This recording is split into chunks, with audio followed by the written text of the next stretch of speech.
Pod, aka People of Detroit.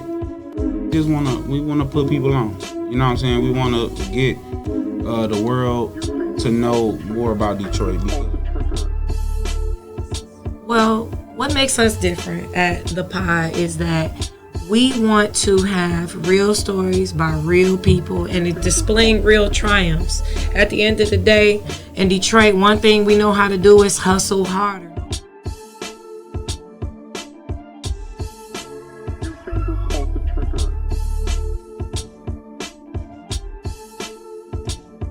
Today, I just want to share with you all what soap I'm using from Natural Nation. It is the mango soap. And I'm about to keep this hitting on because it's about to be lit.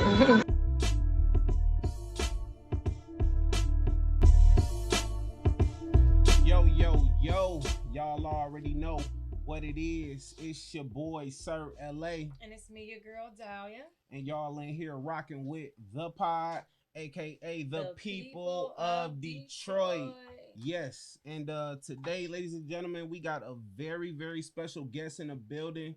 She's been on the Detroit scene doing her thing for years now. You know what I'm saying? And I know most of y'all recognize her without me having to say her name, but I'm going to say her name anyway. We got writer, director, entrepreneur. Okay. She's a Jane of all trades, honestly, when it comes to what she does. You know what I'm saying? But without further ado, you know what I'm saying? I want to introduce y'all to Elle Breaunna in the building. Y'all? Thank y'all for having me. Yeah, this is great energy. I love this. No, for sure. We appreciate it. We appreciate your time and energy because I know you a busy woman and never too busy for my people. Hey, y'all hear that shit? Talk that shit. I'm never too busy for my people. So talk that shit. Let's get to it. I'm hot. So I'm gonna take this Elmatic fur off. Right. Y'all heard it? The Elmatic fur. You know what I'm saying? Take it off. I'm a little warm. I'm a little warm. Okay. All right. You good? Get I'm comfy? Good. I'm good. You got your Fiji? I do. See? That was my only request. Just water. I just need water. That's it. But we like to start off with asking our guests, what hood made you? Like, what hood Joy made Road you? and Evergreen. Okay. Exit 9. West Side, let's go. You know what I'm saying? I am the princess. If you haven't noticed with West Siders, you know, Rico, East Side. Shout out East Side. Right. The West Side is the better side. No, I am the princess. All right. Growing up, like, was there anything that, like, Elle wanted to be besides what you're doing now? Did you have any aspirations to do anything else? I wanted to be an actress.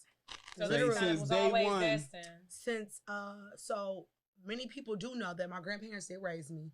Right. And my grandfather was big on just TV, and we would watch Dick Van Dyke, Mary Tyler Moore, Bewitched. I Love Lucy was my favorite. I Love Lucy. That's actually one of my favorites. That is my favorite. Oh, I love you. That's my favorite. And I wanted to be a thespian. So, second grade, first play, I was Rosa Parks at Macy Jemison Academy. I went to Macy Jemison Academy. You? Yes. And when the time that you spent at Macy Jemison, did she ever come visit? Yes, she came when I was in the first grade. She came when I was in, I want to say second, and was signing everybody. Sure did. Macy Jemison. Yes. So my teacher at the time was Miss Dale. My second grade teacher was Miss Dale English Dale, I think. Mm-hmm. And I stayed there till fourth grade. And I just wanted to be an actress. And then, so middle school, I did a lot of thespian work as well. Mm-hmm. I was a musician. I did bass drum percussion. Nice. Okay. And I was a dream deferred because I went through a small depression growing up, which I think that Black people need to recognize their children are suffering for sure. in a way that they think that they're just a kid. I was suffering emotionally. Because I did see somewhere it was, you say you were 7 years old when you were depressed. You know what I'm saying? That's a real young age to actually know what depression means. And I didn't know then, but now looking back, okay. There was a problem. You know, my parents had split up, and my father was a serial cheater.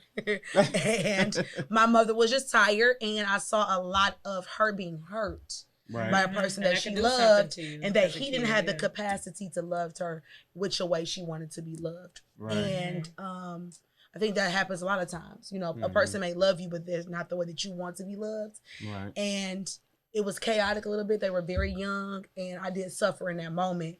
And I look back now, I gained weight, and I was trying to find my way when I feel like my father started a whole new life without me. and my mother being young, trying to figure who she was outside these children and this man. Right. So now looking back at 31 going on 32, I understand their struggle. Yeah, and you allowed it to affect you because somebody put their phone on vibrate. I'm sorry. All I hear is dinging. My phone on vibrate. Okay, I'm talking mess. Oh.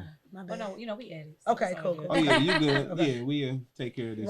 I know for me personally, I can identify with a lot of the things you're saying because I call myself nomadic because I grew up in so many different neighborhoods, mainly because there wasn't a lot of stability. My parents would break up, get back together, we'd move around a lot. Yeah. And I noticed some of the same things that you're saying you witnessed as a child, you know, and we internalize that. And even in some ways, we can look at how parents treat each other and try to define that, well, do they love me?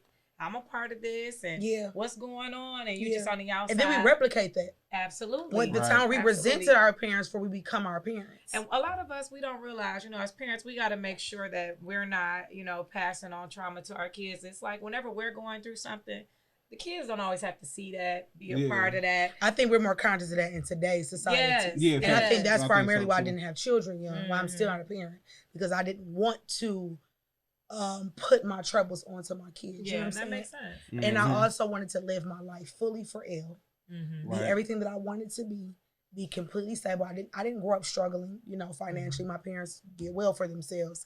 I wanted to make sure I could provide a lifestyle for my children that if something happens to their dad, it's a shame that I've always thought if something happens to the dad, that I could sustain a lifestyle. And my mother was able to do that. And a lot of people are not able to do that.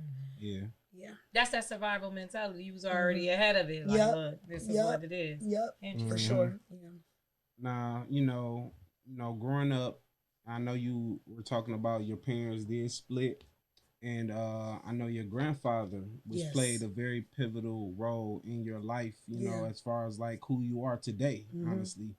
You know, you really didn't miss out, I should say. You know what I'm saying? I was extremely blessed to have men in my life that loved me and put me first. Yeah. Even outside of my father and my grandfather, but my grandfather was such an intricate part in my life because he taught me the way how to be a woman. Yeah. And shout out to grandfather. Shout out to Papa. Sure, my Papa was the epitome of what a man should be. Yeah. And I know that a man is supposed to court his wife, his woman, is supposed to provide mentally, physically, emotionally at a time where I know my grandfather struggled as well. He was a Vietnam veteran.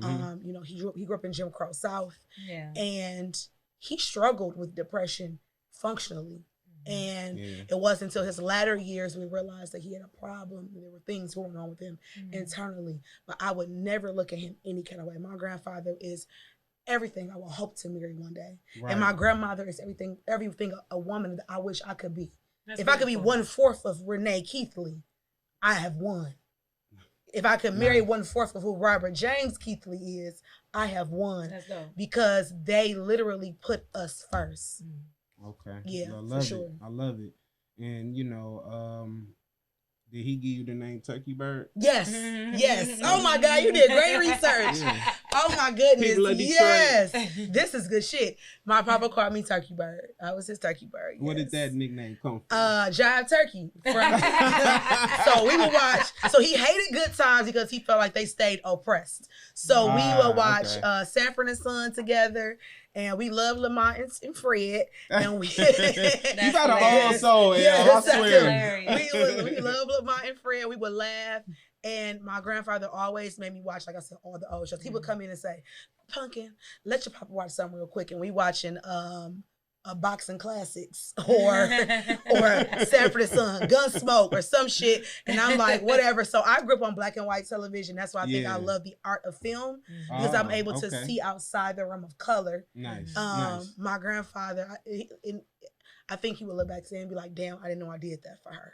You know? That's dope. Lay down a whole cinematic foundation for you. So that's subconsciously, he had no clue of that, but he did. Yes. Now I know before the interview started, you and my fiance was talking, and y'all was talking about I Love Lucy. Yes. You know what I'm saying? I want to bring up Laverne and Shirley. Oh my God. Hold on.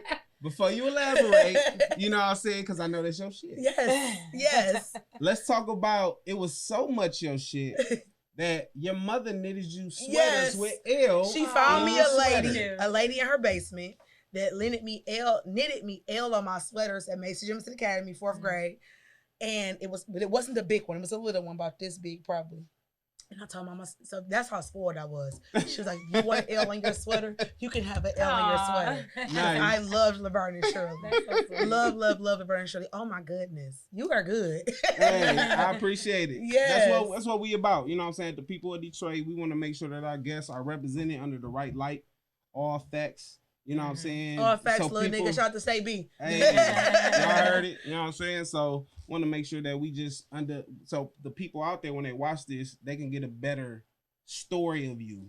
You know what I'm saying? They can understand how you came about and what you're doing. It'll make sense to the viewer. Yes. And You know then what I'm too, saying? people hearing all these things you like they may not known about, make some good Christmas gifts. You know, definitely. My mother Right. always bought me Lucy stuff for Christmas. So she bought me a doll, Nice. a doll this year, some socks, an apron. That's so sweet. Yeah, I'm a I Love Lucy collector, so I've collected dolls all my life. Girl, that sounds like a good Halloween costume. Yeah, I know, right? I told my boyfriend we should be Lucy and Ricky. Come on. Come on. Lucy. Yeah, That's what Lucy. Miss Glenn I is come gonna home do, sometimes and Lucy. say, "Ricky, I'm home." That's funny. That is funny. Yes. Now, you know, growing up, you know, you having that influence from your grandfather, you know, I know your mom and dad separated, but I'm sure he was still around. Mhm. You know what I'm saying? So what was some inspiration that they give you, you know, becoming a woman, going into high school? You're like, I know your father passed in 03. Yes. Mm-hmm. So I know that was something that a hurdle you had to get over. But like, you know, during that time, what helped you get through that, I should say?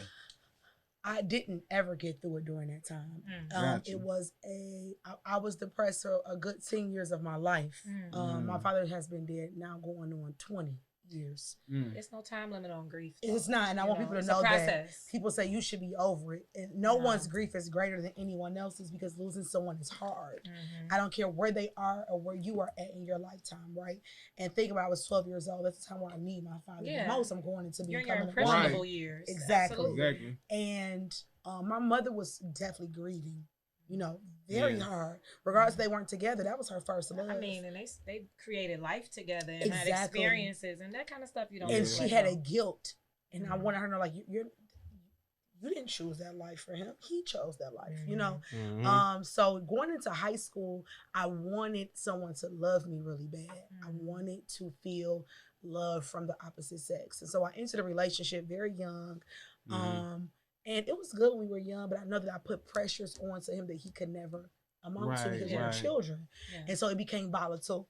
And I would never 100% blame him for the demise of our relationship. We were kids. Now we are friends that to say, I fucked up, you fucked up, and you're good with your life, and I'm good with my life, and you my dog. But when we were growing up, it was very volatile. Again, I put stressors onto him that he could never amount to. And I was depressed in that. I remember days where I could not get up and take a bath. It was days where I could not go to work, and I had a really good job at the time. So I want people to understand that depression is real, and that sometimes you may have that little bit of you that's before you even get with somebody else, and they could play on it, or it can just add to it. You know what I'm saying? Right. So, you know, that was that. That was 12 years of my life, and I wouldn't even take it back, because it made me be able to navigate through relationships when I got older. And you know, thank you for that transparent moment, because a lot of people don't get down to the nitty gritty of what depression looks like, because it looks different for everyone. Yes. And sometimes some people may see some people lacking in certain areas and think, oh, this person just that way, or oh, what's wrong with that person, but not realizing people just go through shit. They do. People are going through things, and life is lifing. Always, Man, life be lifing. She say that all the time too. Seriously, That's funny. life be life like a MF. Yes. But the thing is, it's just about how we all can just navigate our way through and make it to our destination of where we need to be. My aunt used to tell me, get up, dust your knees off, and keep going. Yeah. My aunt Pam, my best friend. My aunt is my Shout everything. out Aunt Pam. Aunt For Pam. sure. And she was like, get up and dust your knees off and keep it moving. And sometimes you don't know how to get up. You stay stagnant and everything trying to get you fall back down. And as long as you keep going, because it's nothing's gonna. I don't care what nobody say. Everyone in their life has suffered from depression.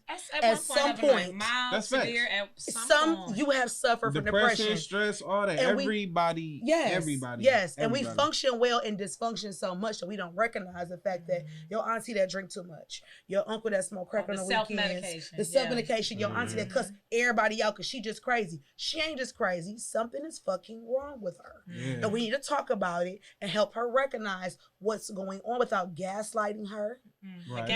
The gaslight is a thing. That's a popular tactic these days. Goodness. And the manipulation. It's been like that. People just didn't really know what it was. So narcissistic trait of gaslighting someone, making them feel like, oh, you're crazy. You should go talk to somebody. No, I'm suffering and I'm having a problem. And maybe I want to just be by myself. Right. I tell people all the time, it's not personal, but it's personal. It's personal to me. It's not personal to you. Absolutely. So what I could be going through or going through nothing, me wanting to be separated to maintain my sanity is not personal to you. So I think everything about you. I think a lot of times we have to separate ourselves and take ourselves out of the equation and say, you were you before you ever knew me. Right. Even being your mother, your father, I was God's creation before I was ever given to you. Okay. You know what I'm saying? So in inception, I was gifted to you, but I was always who I was before I was ever given to you. So let me be in my moment. And we don't give enough grace with giving people their moment. And then sometimes too, what people have to understand, I know when I have those give me my moments, it's usually too because I want to navigate through how I'm feeling without projecting it on someone else. Yes. Or ruining a relationship with someone and they don't realize I just really needed that time to get myself together. You know, and it's no disrespect. No, just give me some space. Give me some space. Ain't about you all the time. Yeah. It's all about we all about the community, the you know what I'm saying, positivity. It's like it's not enough of that in the world. Yes. You know what I'm saying? Affirmations, you know what I'm saying? Things of that nature, because a lot of people because I might be good a lot of the times going through what I'm going through, but the next person may not be. You know what I'm saying? Everybody handle things differently. You know what I'm saying? Sometimes you need to see people, give them a good affirmation. Tell them, you know what I'm saying? Sometimes they need that. And that helps you sometimes. Sometimes therapy for me is being encouraging for other people. You know, so for a long time, I would write manifestation notes on our bathroom mirror. Just so when you wake up in the morning, you're able to say, I'm my first family's millionaire. I will break generational curses. Absolutely. I am beautiful. I am wonderful. I am a saver. I will complete this in this time. So last year on our mirror, I wrote, I will write, direct, and produce my first film in 2023. And I'm doing that. And you making it nice. And everything is I'm not gonna jot off everything on that list. I have been struggling even lately, you know, just you get in a relationship, you get happy, I've gained some weight, and I haven't been feeling like myself. I haven't been feeling like my confident self because I'm not liking what I'm looking at. But I'm woman enough to say that I'm going through something right now. Yeah, and if I say I want the way I look in this outfit, don't tell me, girl, you look good. I ain't listening to you. I get that you want to make me feel better, but I don't want to hear that. I don't like it right now, you know? And it's okay to even be in that moment and to say, I'm not confident in this moment. And I may have an insecurity. I want us to be more comfortable in saying that everything is not perfect. And I pride myself on being, listen, you can't tell me shit I ain't already told you.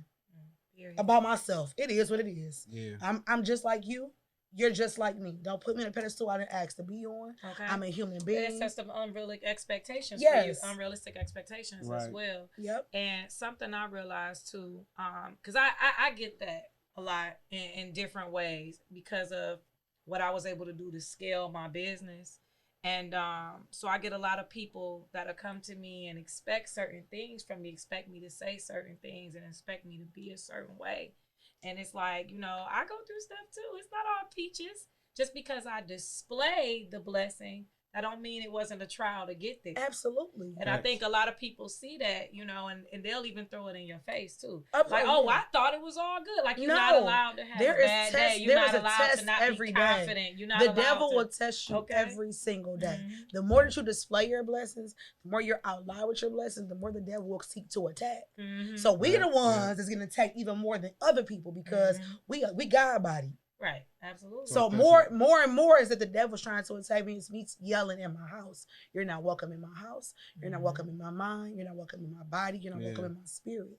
And I don't mean sometimes he think he winning.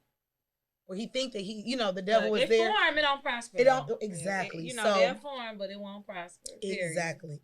So I always tell people all the time, I try to be positive. I try to put my best foot forward every day. Ain't sunshine. That's why I love tomorrow. Period. Okay. You said because that's just what it is. It's not. That's fact. Sometimes I wake up and be like, I don't fucking want to talk. And I want to sit here and watch McGraw Ave season 2 all day. Okay, plug. Okay, Christmas discretion advised all day. Period. Check us out on Tubi. Run up every episode. Period. Every episode. So I don't want to just, and it might not be any type of mood. It's just that I just want to be in myself. But that's self-care. It is. You have to. I did that today. I put up a post like, look, y'all, everything on sale. I'm closed. I'm having a self-care day. Like, you got to just shut down from the world sometimes and just hit that reset button. I think Randy posted that. Randy Rosario posted a post and she said reset and rest. I said, man, them the 2 R&Rs I need. I'm like, I got to remind myself of that self-care I'm day. going to sleep. Facts. Nothing else. I'm going to sleep. Ain't nobody stopping that shit. No. But let's kind of, let's take it back a little bit. Okay. You going through your stages during middle school and things of that nature, and you go to high school, which is at Old Redford. No, Redford Union. Redford Union. Redford Union. Are you high? Hey. Are you Because high? wasn't it Old Redford's on Ida Drive. Okay. I was on 6 Mile and Beach Daily. Redford Union, got you. My mistake, y'all. No problem. It's so okay. Redford Union, and doing that, you actually got into high school early, right? You Yes. got in there. I graduated high school as going on 17. I came out a year early, so I should have been in 09. I was in 08. And that's crazy. Yeah. That's crazy. During that time frame, did you have any experiences with acting in high school and doing things in high school? I was Lucy in Charlie Brown. I also was in choir. I was a singer back then. Okay. So choir was back then. What about now? Right. I had I ain't did in a while. Vocals these days. The vocals is out. But I was that girl. I always wanted to just be in the arts. I love the arts, music, movies, whatever. Any way I could be an artist. I want poetry. I write poetry. Yeah, I was gonna get into that as well because yeah. you pretty dope on the poetry tip. Thank you. I know you do have a book coming out, Not So Deaf Poets. Yes. Do you want to explain to the people about that? So Not So Deaf Poet is poetic memoir. Okay. So with that is that each story comes with a poem. Okay. And nice. I've been working on it for quite some time. I literally wrote the book in my phone. Hey. Listen, technology be doing it. Yeah, I'm about to say. Yeah. And I find my best work in my car when I'm driving. I feel that way too. I told people. I literally wrote poems driving. Whenever you can get alone, especially in the car, it seems like you could just create just so much. And for me, I started writing poetry when I was in the 8th grade when my father passed away. And then again, Dream Deferred. Langston Hughes, which I refer to in my book quite often, The Dream Deferred. Nice. I kind of lost my way with that. And then I dated a guy a couple years ago, whatever. And he kind of sparked my interest to write again. Okay, so he was like a muse for you. Essentially. Yes. Then. Essentially. Unfortunately, that was the best thing that came from that situation. The situation shit. And I do thank that situation because he reminded me a lot of my father in certain ways, not in all ways. He wished he was my daddy, but in certain ways he reminded me of my father that made me want to write again, and I've been writing ever since. That's beautiful. And thank you so much. And Mazani Watson, she brought me to the forefront and had me do some poetry nights at Punchline in Southfield. And I could not believe that I stood up in front of all these people and told my business.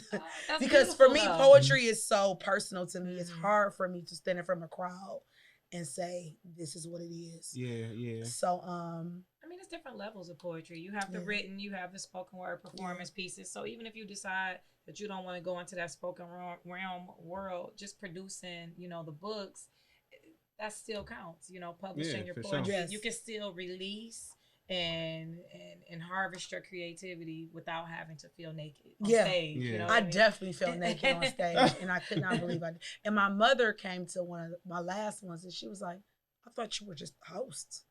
She had no clue. I was like, Oh, that was beautiful. because I don't share all the things with my family.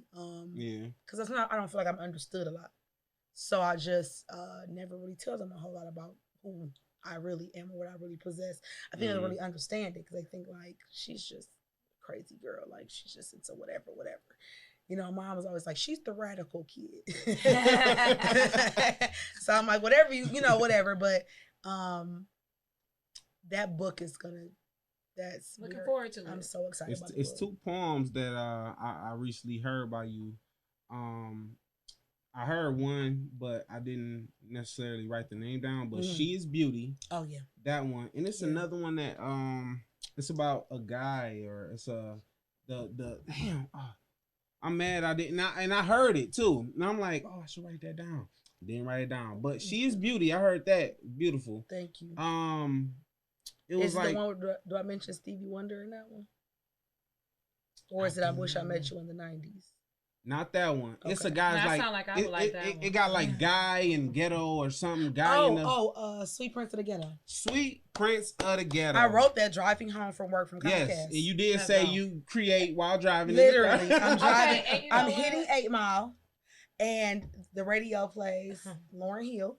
Oh, that's dope. That's a And good then I inspiration. thought, and I'm driving, which I don't text and drive. I'm texting and driving, and I write this whole thing as I'm. Girl, you got to do home. that voice to text. I mean, it don't get it all, but if you calibrate it, So you it'll catch get some enough. of it. Yeah, I do that. Yes. Like, that's another secret. We might be like creative sisters. When's your I am. birthday? April 7th. Oh, you're Aries. Okay, my mom's April 6th. Oh, see, she's a very dope individual. She is. She is. But I also poetry and a little hip hop there and there. I love it. And what I love to do is I hit the voice note or I hit the Siri voice to text. Some of it be saying some craziness, but I know what it's saying. I can go back and get that edit. So Edit a little bit. That could be your trade-off. You can do some voice notes to help you with that so you can stay safe, queen. I do, because I we can't need you be to keep texting and producing. driving. Yes. Right. My stepdaughter told her dad, she tried to kill me. She was texting and driving. I'm like, little girl, I'll drop your ass. No, I'm playing. You're That's like, my look, baby. I know how to navigate I these got streets. this, Chloe. That's my girl. I'm like, don't be telling me your daddy. He your daddy, not mine. Look, she don't know people. Right, She don't know right, people right. in Detroit be driving with their knees, Yes, rolling blunts. yes. But eating burgers, like we good, baby. You straight. Courtesy of the mob. We good. now during high school at Ref Reunion, I'm mad at myself. I said, It's Ref- okay. I But know, at Ref Reunion, I know you did intern in 2006. yes. Oh my God. Does Where the you got this name shit from? Man, does the he- name Terry Cabell ring? Yes. You want to explain about? Yes, the Terry intern? Cabell. I went to college for sports broadcasting. Nice. Mhm. I can Terry- see you doing that too. That's crazy. Right. So Dr. Schwartz was my foot doctor at the time because I was in swim with these nasty like kids. And I had warts on my feet. Oh my God. Crazy. So, 2006, don't have me on lipstick alley talking shit. So Dr. Schwartz, he was the Michigan boxing commissioner. He was also Muhammad Ali's foot doctor. Oh, wow. And so he worked around the Davidson area, and he really took a liking to me. And one thing that I hate that I did listen to, although he was a great man, he had great intent. He was a Jew. He said the world isn't full of Black people. Don't go to a historical Black college. And I hate that I listened to that because I feel like I lost my community at that time. Nevertheless, he said, I know some people, some places, and I'm going to hook you up with something. And so he got me the intern with Terry Cabell at the Michigan Chronicle. That's when they were on Linyard Street, I believe. And I interned there when I was 15. I was 15 years old. I interned there. Yeah. I know you say if the Michigan Chronicle if they didn't exist, then Elmatic wouldn't exist. Wow. Never, because Michigan Chronicle was a forum for Black people to be excellent. You know, starting from Detroit to Chicago. Yeah.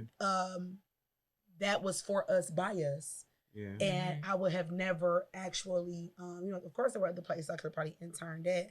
But for me, being a writer in particular, I started with the LMA View as being, vocal because I knew that our generation don't read.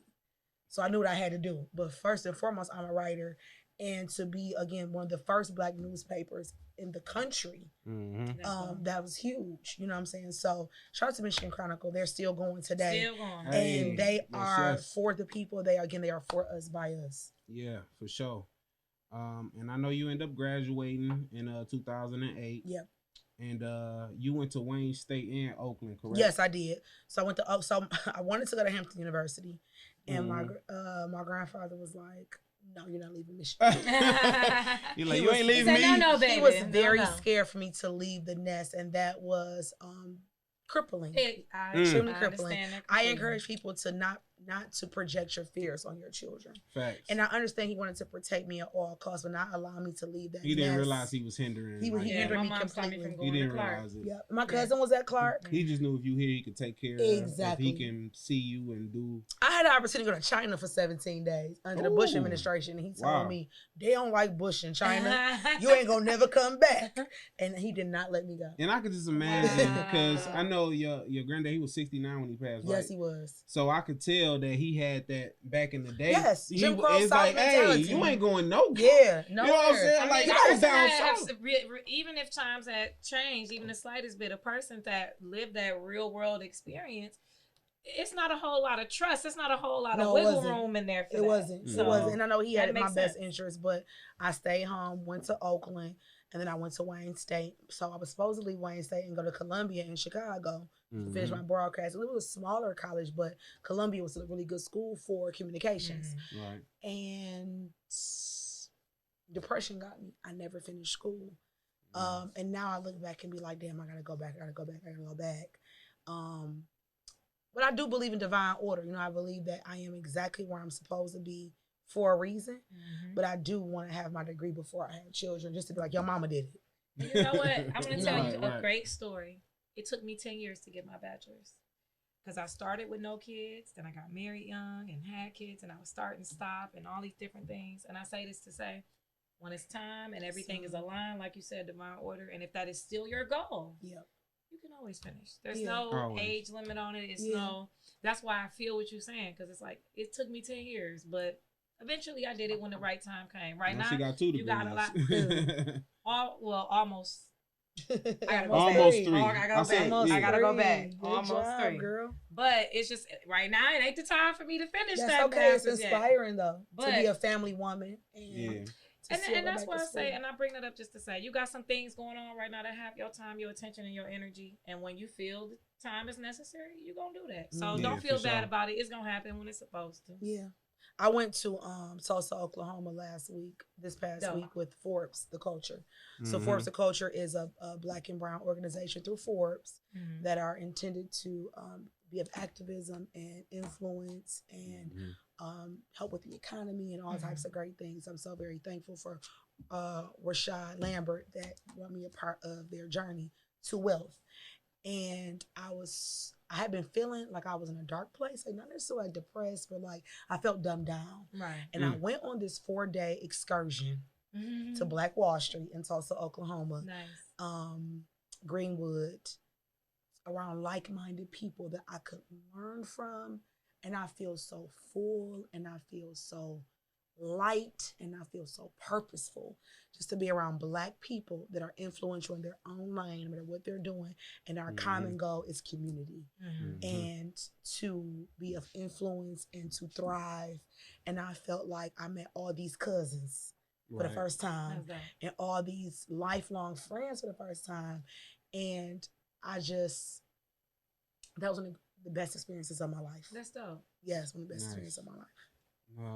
I know, a little bit after graduation, you did work in Nordstrom. Yeah. Right? That was a different And they let me go. It's all good. For the better, right? I want to talk about something besides that, because look what y'all did. You know what I'm saying? Y'all created a monster. Listen, y'all was in there. Elle Breaunna, y'all. You know, that's it. That's it. And when you worked at Nordstrom, I'm gonna ask you about something. What does the name Frances Newman mean? Oh my God. So Frances Newman was an older lady that I met, and she was really little. And she shopped. So we had a section that was called unders and overs. So you had a really, really small size foot, or you had really like a large size foot. And she took to me. She really, really liked me. She was a white Jewish lady, and she was like Judge Judy feisty. But she really liked me. So she was spicy. And she told me that her granddaughter played on CSI. Nice. And she is an actor, like a real life, for real actress. And she gave me a little rock. It was blue with white on there, and the saying "chai" was on there. I think it's chai, CHI, and it means to life. Nice. And I kept it in my little Buick for so long until somebody stole it. Aww. It was in my Buick in my little ashtray thing. And I always remember Miss Frances Newman. She was a really nice lady, and she just she would come back there and buy the same shoe, bring it back.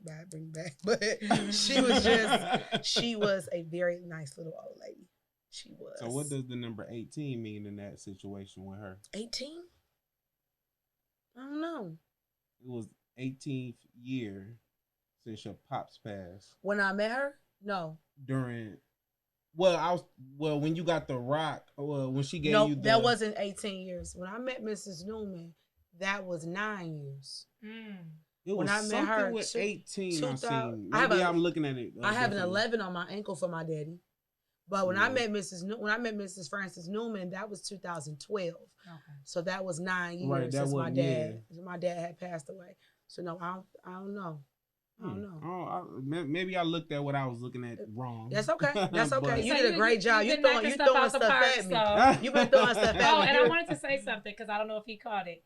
You said Comcast, you get another point because he said to me, "I think something about Comcast." Yeah, I worked at Comcast. Yes. Yeah, I worked at Comcast. And I was like, I can't retain your cable and your internet. Okay? Let me go. It just wasn't for me. You know, in the world of internet television, I can't save your $400 fucking bill. Listen, I can talk now. I understand because I worked for DTE for quite some time. I can't help you, but you gotta take care of it. I can't help you. Get on the payment plan. What you gonna do? Like you on 1,700? What you want us to do? See, my DTE was 10,000. How? What you grow? You got a grow house in there? How many months you say you just wasn't gonna pay? Listen, people find all kind of ways. I worked at Credit Acceptance for years. Credit Acceptance. Oh, now that sounds interesting. Okay. Oh my God, I worked for Credit Acceptance for 5 years. So that was post Nordstrom. Okay. And so that was collecting debt on vehicles, and I was that sounds the highest pay in 2014 in 2 call centers. Nice. I was something else though. You know, you gonna pay this car note or no? You got that voice though. If you was on the phone with me, I'd be like, okay, I got it. I want it. Just sign me up. Come on, give me the payment plan. I ain't got time for this. Like you real stern in your communication, so I could just imagine, like, you know. It was the shakedown. They had the mob on the payroll. Oh, it was me. It was definitely me. And one time I got in trouble for this. I told the woman, my vehicle is secure outside. Yours is not. My person said, get off the phone. You can't say that. What the fuck? I told the truth. What do you want me to say? Right. Can I cuss? I'm just no, it's your energy. No, Whatever. we going off your flow. Okay. We going off your flow. We got guests that cuss. I'm just throwing F-bombs out there. We be your authentic, organic self. Thank you. Facts. We don't want you to hold back and conform to anything. We want you to be you. With this beautiful Elmatic. Thank you. I gave her a break until this coming fall because I'm working on the movie. So I had to shift my energy towards my purpose in this moment. Okay, because I know make sure we provide all that info. Yes. The Elmatic First that you're speaking of, that is your company. Like you said, you doing the movie right now, so you kind of, you know, and the Elmatic View. You know, when you started that on YouTube, like, what was your motivation behind starting that? So Papa had just passed. Now it's 2016, yes, correct? And I broke up with my longtime boyfriend, and I woke up one day and said, I no longer want to be unhappy. Okay. And I'm going to do what I want to do, which is be informative and educate and spark the interest, you know, in my Tupac philosophy. And one day I literally just called my friend Chris Turner. Shout out to one of my best friends, my brother Christopher Turner. He helped me push that through as well. I went to his mom's house and we sat on the computer. We typed up my first verbiage, right? What we're going to say. And so my dad's friend and my mom's friend, Sean, he had a studio, and I went to his studio and I recorded. And people were like shocked, like, you really smart in real life. I'm like, I am. I don't just look like this y'all way. thought I was dumb. Damn, okay. This way, you know, It's what I'm like saying? compliment and insult in the same right, sentence. yeah, Like, had no okay. clue, right? And so it's so crazy. I see all these podcasts now, and so sometimes I do wonder that when I was doing it, nobody was doing that, and I wasn't going nowhere. I wasn't getting the views. I wasn't. It just was the highest one I ever did was when I did one on Alpo. Okay. I did like 30-some thousand views, but everything I was talking about just didn't. It wasn't going nowhere. And then, you know, too, the era of the influencer wasn't birthed. It wasn't. So now I look and see everybody's doing now what I was doing. Right. And so I get questions. You gotta bring that back, yeah. Oh, every day. Gotta bring Literally that back. every day my DM is when you come back, right when you come back, when you come back. Your wave is crazy. Your wave is crazy right now. It. So that'll be, I'm telling you, because Didi and Bonnie just started. Yeah. You know what I'm saying? Yep. So it's like, yeah, I think that'll be a dog. I've got some questions to come from, different ways, different, guys ask me to jump on their podcast just as the only woman, or at some point, Illmatic is going to come back in the podcasting realm. Like I said, I'm not catty. I don't want to talk about the shit that's not important to me. So if you want to hear about Krishan Rock and Blueface, I'm not the podcast for you.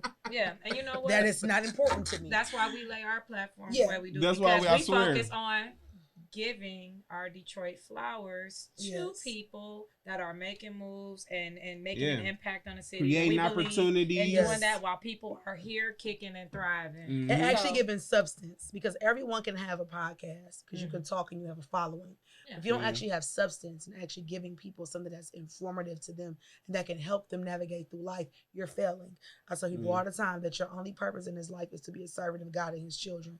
And so if what you're doing is not providing the service, it's just white noise. It's white noise. You know what?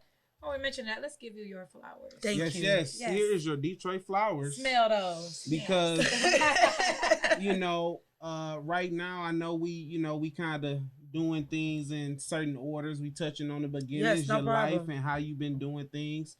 The next phase of your life during the Illmatic View, well, kind of before and after, you were a party promoter. I've been party promoting since I was in high school. I was about to say, like, forever. I remember back in the day just seeing you on flyers here, everywhere. Like, you know what I'm saying? And you were just the face. You know what I'm saying? People knew you. Thank you. Because you was everywhere. You know what I'm saying? And then you was accessible sometimes. Man. You know what I'm saying? I'm glad. I think it seems like you know now. Like, because people will think they possess you in a way that they don't. And I'm very much so now trying to get out of that.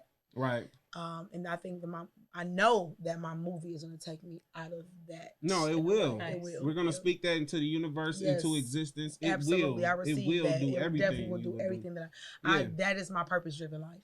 So, for sure. Now, speaking on you doing your roles, how many movies have you been in so far? Because I know you started, was it your first stage play, was that 2017? Yes, it was Diamond Girls under Joe Smith. Yes. I played Stacy, which Diamond Girls, a movie is out, and my role is actually being played by one of my very close friends, A Red. So shout out A Red. Yes, the movie on Tubi is great. It's a great, shout great out job. Front Page. Yep, they are working on, I think, a series. Nice. Okay. So that was my very first professional platform. And from there, I jumped on McGraw Ave in 2017 as an extra. And I kind of infiltrated. And you was a police. I am police officer, Officer Nia Garcia. You been police in a few. Just that. But in my movie, I played a cop too. Was you in the indictment? Yeah, but I wasn't a cop. You weren't a cop? Nope, I was a sister of the rat. Got you. Okay. Yeah. I do so many movies, y'all. I'm trying to keep up. I'm trying, and sometimes I'm, I love my city for what we're doing. They like to say we're like number 2 and 3, and I think that we're number 1. No, I think we're number 1 for sure. And number 1. We just sit down and just watch our movies on Tubi. I swear. And let me say this to people that are watching: please do not come to us and call us ghetto Detroit actors and actors. Please don't come to us and say that we're doing ghetto Detroit films. It's insulting. We are urban filmmakers. We are making movies that are relatable to our community. Nice. What we're doing is not ghetto. Okay. Our time is valued. Okay. We work hard. We sit on sets for 10 plus hours a day, rigorously. So you have Krista the Doll, you have Kiva, you have Yep. A Red, you have Jada, you have of course myself, you got Velda, you got China, you have Robin Rose, you have so many of us. Shout out to Maris Harvey. Yeah, we just had him on here before you. Know that was the last guest. You have Nia Miranda. So many people. You have Elizabeth Fox. You have so many of us that work hard for what we do. To call us ghetto is an insult. Yeah. And I know that people think that term is not, but it is. We are independent filmmakers. Yeah. And we work hard to give you something that's insightful and something that's relatable for you to watch. Yeah. So I saw someone on Facebook. They said, McGraw, this is a good ghetto series. I said, did you call The Wire a good ghetto series? Absolutely. You have never said that. Exactly. They're not saying that when they read urban books. You don't say that. Book. You don't say that. You're so right. don't say that to me. It's insulting for me, and I'm gonna correct you, and I'm gonna stand on that. And you may be oblivious to that; it's an insult, but I'm gonna say, no, I'm an independent filmmaker. I want to ask you a question. Yes, look, I'm gonna play devil's advocate. Yes, is it insulting to say something is a hood classic? No, no, because let's go from what a ghetto is. A ghetto is a Jewish term for a crowded area, and that became a project. So that's not what a ghetto really is. So the ghetto didn't start with black folks. The ghetto started with them folk.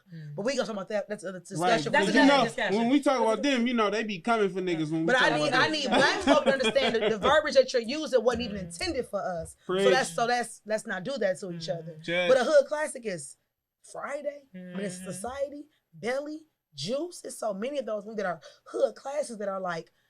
I actually want to do a monologue to Juice. Me and A Red been talking about this for years. Oh wow, we've been talking about monologue. That would be really good. Yeah, I like that. We've been talking about doing that for a minute. We gonna make that'll be dope. That'll be dope as hell. We gonna make it happen.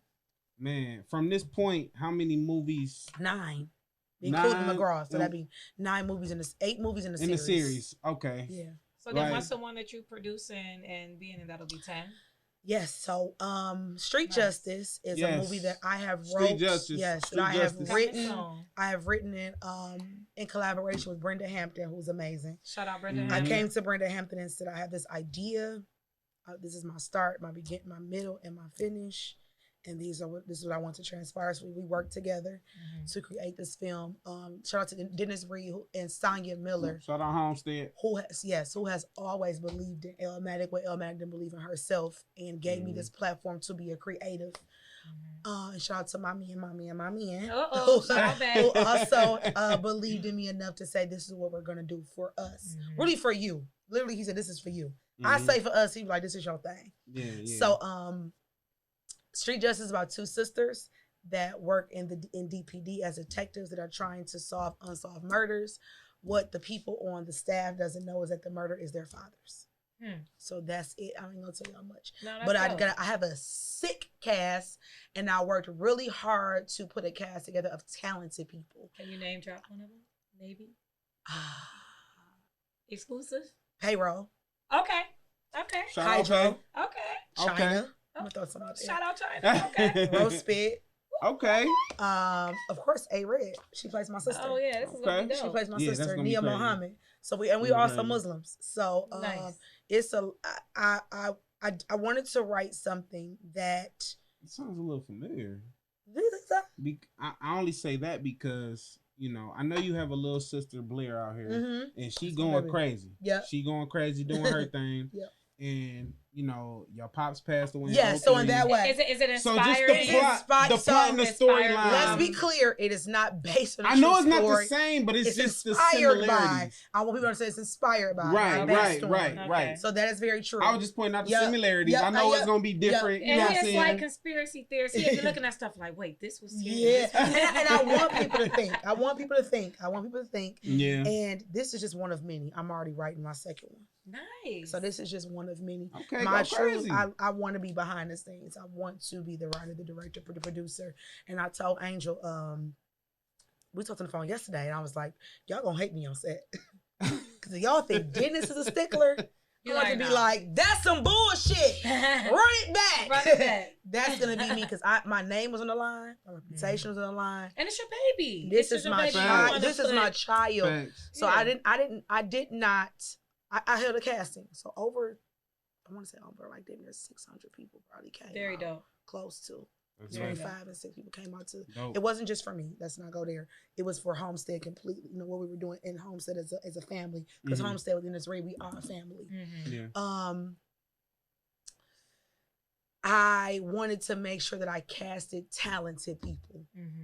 I don't want to just put people out there because of their namesake. You wanted it to be legitimate. I want it to be legitimate because I want you to say, when I did parental discretion advice, shout out to Kamal Smith, I cried real tears. Where have you been? And don't say nowhere. I went for a walk. Just try to clear my head, you know? Have a seat, Memphis.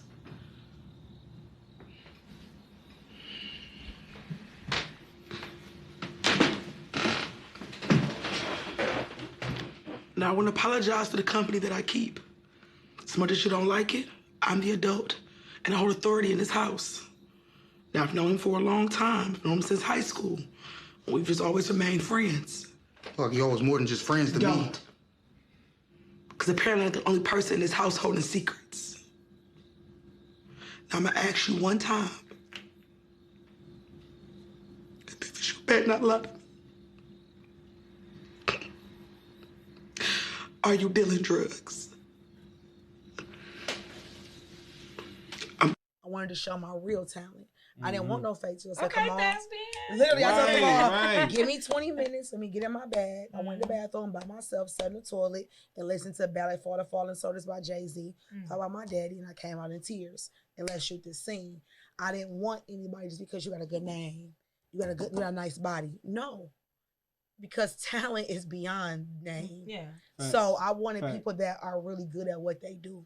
So I called some no-name people and I called some name people. You know, we're also doing the sound. Balance. Yes, we're doing the soundtrack. Shout out Dope. to Karita Miller, who is my music supervisor, and I D. think you one of the first ones that's doing that. Yes, I absolutely. ain't never seen a soundtrack to like any type of like Yeah. Detroit based film. You know what I'm Yeah, saying? so like, I'm not gonna speak on that too much. I don't want to put any names out there, but it's gonna be a dope ass soundtrack. So Karita Nice. Miller is my music supervisor, and D. Rick is my executive producer of this project. So I'm super excited with that because I want to bring back the nostalgia of film. Those above the rim soundtracks, those American Gangster soundtracks, those It's a total package. It's you a know, total next package. Friday, a total package of when you hear the music that go, it makes you want to listen to watch the movie. When you watch the movie and you hear the music, you want to listen to the album. Yeah. So I wanted to bring all that full circle because I believe that music has a lot to do with film and vice versa. When you watch videos, the visual sometimes makes you like it even more. When you watch Belly, that intro. Oh no, that was How hard. angry do you? Fact. When you hear that intro and what Hype Williams did for us, Absolutely. Yeah. made us want to listen to the soundtrack. Yeah. And I want to create that same thing with this That's film. dope. I Very love dope. it. I love it.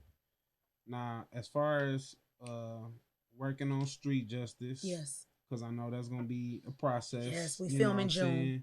Oh, y'all start filming in June. Got Yep. it. Okay. And you said you want to have it done by September, October. Yeah, we'll be out premiere between end of September, early October for Okay. premiere. But you so. know, you call us, we'll pull up. Yes, I want my people Most out there. definitely. I want Most people out definitely there. be in the building. Yep. You know what I'm saying? Touch bases with you and the cast. Yes. And we just promote. That's all we about, man. Just Yes. promote. You know what I'm saying? We love to be all about our black community, especially our Detroit black community. So it's all about love. You know what I'm Definitely. saying? I love being here. This is great energy. No, I love the fact that appreciate you guys are asking real questions because I find that a lot of people are not great interviewers. But you know what, too? We look at it like this. Eyes are on Detroit right now. For Yes. people that don't live in Detroit. Oh my goodness. And yes. the thing is, we have to display, if we don't display our own in a certain light for the world, then we've already failed. You know what I mean? I literally got stopped in Vegas at Dreas. I'm on my way to Chris Brown concert. A guy came and turned around to the elevator and said, "You'll be on Tubi." Nice. And I was like, I am. And then I'm in the airport in Atlanta, and the lady said, "Are you from Detroit? I watch you on Tubi." My husband said, "That's you," and that just made me feel so That's good. dope. Like That's you know, nice. you guys are recognizing me.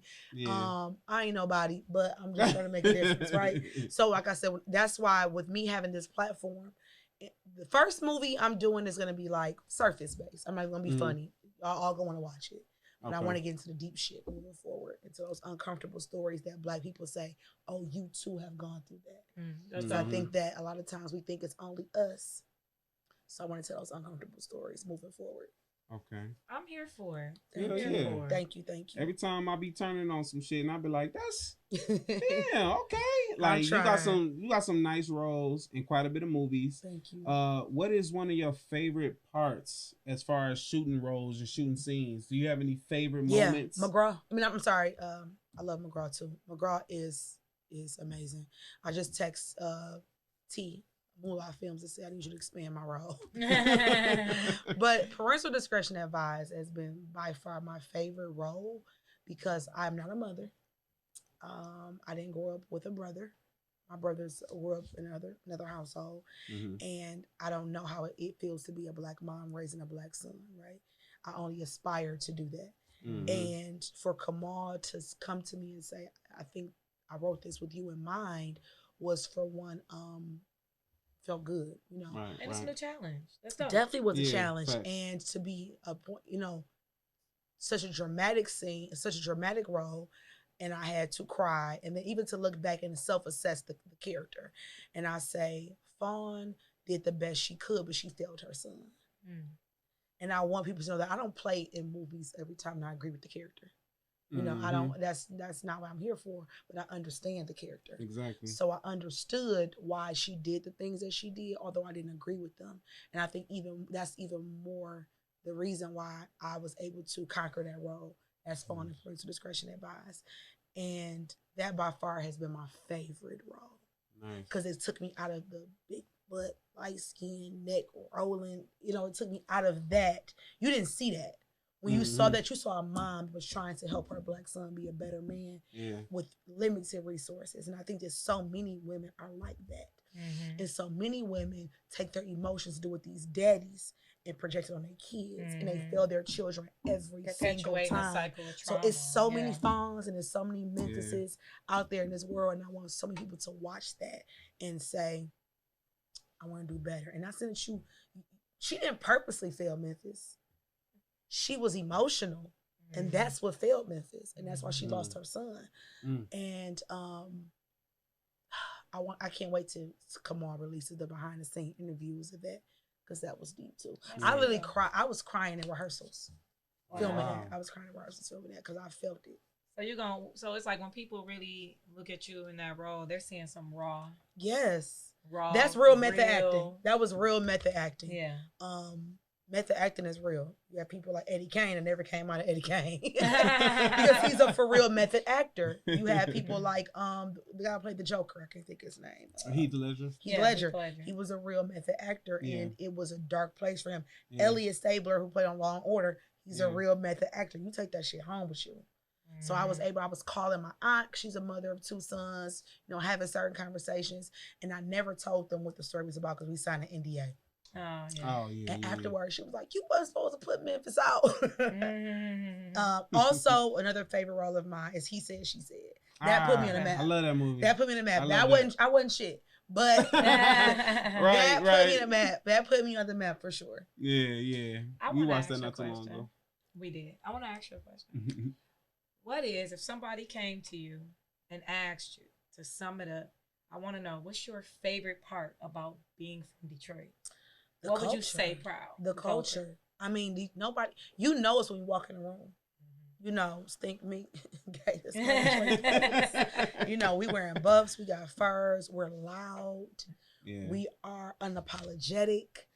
We are a statement. We are a fashion symbol. We are who we are. Literally, I go places and they know you from the D. They don't step like we step. I don't give a damn where you from. I swear. They don't step like we step. And just like I said, our culture, and we are authentically ourselves. No matter who we in front of, we want to be nobody else but from the D. And if you think you nickel slick, we gonna catch you. Period. We ain't for no games. We keep niggas here, man. We head be on a swivel without even trying to be on a swivel. Your head is on a swivel. Always. But it's just like, you know, we a city of hustlers, you know what I'm saying? And we most definitely gonna get movers that and shit. Shakers. Now everybody ain't hustlers, but majority of people, the heart, you know what I'm saying? The heart of the city for sure gonna pump. When you think about where we start, you start with like Henry Ford, you know, Berry Gordy, you know, these people, you know, white and black, that they ain't made nothing like us since. Nah. What I mean, you know, so we'll just say his we are the originators. I mean, a really, lot if you of looking shit. at it, it's a blue collar state where people really dig their hands in, get dirty, work, and set the blueprint, grind, and set the blueprint. work their way up. Yep. Like that's the mentality. Music, sure. cars, fashion, whatever it is, it's a like grind. We got something that stick out in every aspect, whether it's whips, Ford. You know what I'm saying? I don't know, it sounds like setting trends. You know what I'm saying? I'm so like, happy the music scene is back where, you know, back where people are. To be, yeah. If people like, y'all sound like Oakland, I'm like, no, Oakland sound like us. Period. That's our cousin. That's our little cousin. That's our little cousin. Look, cousin. That might be distant cousin. You can't catch it. All right. Look, cousin. You know what I'm saying? Speaking of cuz, is Dex Osama, that was your cousin? So or how was that relationship? So Dex Osama's aunt was my dad's girlfriend. Oh, got you. Yeah, so that was his girlfriend when he passed away and everything. So I've been knowing Dex since he was a badass little kid. He was always bad. Him and little bro, man. Rest in peace, him and little bro. Rest in peace, him and Deucey. You know, shout out to their mother who's raising their brother Jason the best way she knows how. And Jason is an amazing kid, and he definitely has the legacy of his brothers, but he definitely is a different child. So he's a senior, I think, this year. Man, getting up there in age, everybody, you know what I'm saying? I look up like, damn, you was just 2. Now you 20? Like, what the? Yeah. And, you know, for years, I never really knew your age until within recently. And I'm like, damn, I'm older than you. Because, you know, you've been doing so much. People will look at you and be thinking you 40 for real. They do. You know what I'm saying? Light-skinned folks' age. I gotta make sure I'm looking old. But I want to ask you another question. I know your father, before he passed, I know he was a very, very pivotal in your life. Yes. You know what I'm saying? And he did have an affiliation with Murder, Inc. He did. How did that come about? So my uncle did business with some guys in New York, and they were friends with Supreme McGriff, and they all became friends like that. So my uncle Rory, who was home from prison now, who's living his straight and narrow life. They all, you know, became affiliated that way. And I was lucky enough to have a relationship with Chris Gotti, Irv Gotti's brother. He's a great guy. I was able to interview him, went to Cincinnati, talked to him. We still keep in contact through social. I did see it on the Illmatic View. Yep. Illmatic View. And I'm so upset that interview was great. And the person that edited my video fucked me in the ass with no Vaseline. Oh, man. They fucked the interview up. But, really? Oh my God, terribly. But Chris is a great guy. Chris, he didn't have to give me his time for free. And give us information. You know, my dad also put them in contact to do a movie for Donald Goines. I think the movie was damn, I forget. My granny has children with Donald Goines. So people think that's my dad's father, but it's not. So of course he was an urban book writer from Detroit, by way of California. He passed in 1971 or 73, I can't remember. But they were able to get in contact to help them put their movie out there. And Jay-Z was on the soundtrack, Snoop Dogg was on the soundtrack. And so actually I'm working on trying to do something with Donald Goines as well with my aunts and uncle. My aunt and uncles. Try to put some more things, because I think Donnie, they call him Donnie. Donnie is very influential in the hip hop industry as well. And I think that we should see more about his novels. He was great. So yeah. Okay, nice. Well, I seen that and I'm like, wow, okay, she connected every goddamn way. I swear. Like, people love my father. I can 100% say when you're a real person outside of just money, just being a genuine, good-hearted person, people really loved my dad. And I 20 years later, I don't have to hear good things about this person. And people still to this day have amazing things to say about a man that's been they're going on 20 years this year. That's a blessing. It is a blessing. It is a blessing, yeah. That's crazy. And then the thing about it is, too, that just make people want to show you even more love. Absolutely. You are an extension of this person that left an impact in their life. Definitely. So being solid, that's generational, okay? Being solid, be solid to people. Don't be a snake, because when you're solid, them blessings pass on to your kids, too. People don't understand that. You know, we are still reaping the repercussions of our forefathers. You know, that's generational. People, you know, we will reap what they sowed. So I'm thankful that my father was just a good person. Outside of being the real nigga, he was a good man, a good person to a lot of different people. You know, I had brothers that were not my blood that he took in. that live with us that he took care of, and so many of these guys still look out after me to this day. So I'm very thankful for him. Nice. Now, as far as you acting, Yes. is there anything that anybody need to know? I know we did talk on you writing your own script and shooting that. Right. Is there any upcoming things that people can look forward to seeing you in? Anything you can discuss? I have not filmed anything since April, so everything that is already out is out. I'm just waiting on people to call me. Hey, just line it up. Just line me up. You know, I think people have to. I've recently gotten a manager, and I've heard recently to someone else that was discouraging, and I said, I'm just dotting my I's and crossing my T's. Discouraging to you? For them, you know, I'm trying to back to being accessible, to let someone handle my business for me, because I'm gonna shortchange myself every time. Mm-hmm. And you know, she gonna talk to me, and I'm gonna talk. Just say, hey, I want to talk to Elle. I'm not funny acting. I'm not a div. I'm not any of that. But Micah, shout out to Micah, can filter some of that for you. She can filter that for me, and There's nothing wrong with that. Because I consume a lot. I can consume a lot, mm-hmm. and it's just a person that believes in me and say, hey, I can help you go to the next level. So I'm just, like I said, I'm waiting to get some phone calls. You know, whatever's for me is gonna be for me. I'm 100%. I got a feeling it's gonna be a busy summer for you. Yeah, that's what I was about to say. Like, I'm almost certain. I'm receiving that. I'm almost certain that you're gonna have stuff on the table, and it's gonna be scripts coming your way. It's gonna be, you know, especially after you do your actual. I've had some directors come out to me about writing. So again, that's what I want to do first and foremost. So I definitely want to get out there and do more. Just do, like I said, be behind the scenes for one. That's where the money at, and then that's where the influence is at. I want to make that influence, and I also don't want to just be looked at a person that surface. Oh, she's pretty. No, she's smart. Being smart is a better compliment.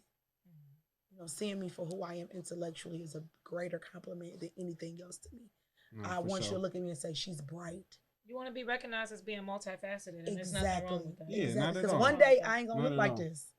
But I want you to say she's a bright girl. She's an influential girl. She's a God-fearing person. She put her best foot forward always, and she's a helpmate. Look, she said she bad, but she said she got substance too. Okay, yes, I want to be a helpmate for my community, as long as she don't drain me. but no, me and my homegirl Tia, we are doing a mental health awareness event again in May. So tickets for that will be on sale momentarily. Nice. We did one last year, and I did my She Is Beauty poem. And I talked about... What's it called? My Sister something? I don't remember. I got so much shit going on. I already know.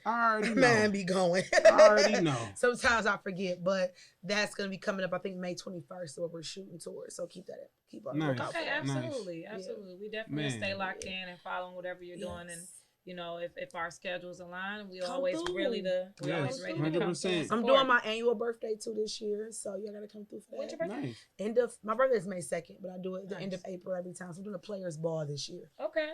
So I love to do themed stuff. I love to be nostalgic. So a players ball. Yeah, you know, we most definitely are connected now. I got your contact. And, I'm trying to imagine him dressed up like that right now. like a players ball. Like a pimp. Listen, man, I'm gonna even grab my pinky nail out for that. Got to. I can look like a street stomper. I can pull it off. Lady of the night. Okay. That's funny right there.